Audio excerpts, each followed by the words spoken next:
నాకు IIT JEE అనే exam కూడా తీసేస్తే బాగుంటుందని అనిపిస్తుంది. For God sake. ఎస్, మొత్తం మన ఎడ్యుకేషన్ సిస్టమ్ ఇన్స్టిట్యూట్ వాళ్ళు ప్రైవేట్కి ఎంట్రన్స్ పెట్టుకుని అంటే దేర్ ఆర్ ఛాలెంజెస్ అండి. ఇప్పుడు ఫర్ ఎగ్జాంపుల్ యూఎస్ చూసుకున్నారనుకో, శాట్ అనే ఒక ఎగ్జామ్ ఉంటుంది, కానీ అదొక ఎగ్జామ్తో వాళ్ళు అసెస్ చేయరు.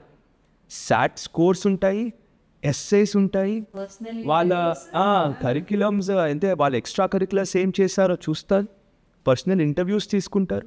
It all takes a little bit of time. కష్టమే.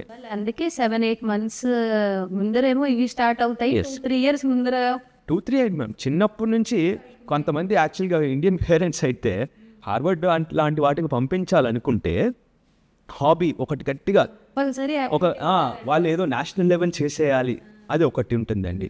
ఇంకోటి విభత్సమైన ప్రాజెక్ట్, ఒక అకాడమిక్ ప్రాజెక్ట్ ఒకటి చేసేయాలని చిన్నప్పటి నుంచి అలాగా మల్టిపుల్ కో కరిక్యులర్ యాక్టివిటీస్ కానీ ఎక్స్ట్రా కరిక్యులర్ యాక్టివిటీస్ కానీ ప్రతి దాంట్లో వాళ్ళ పిల్లల్ని ఇన్వాల్వ్ చేస్తూ చేస్తూ చేస్తూ వస్తే అప్పటికి వాళ్ళకి వస్తుంది.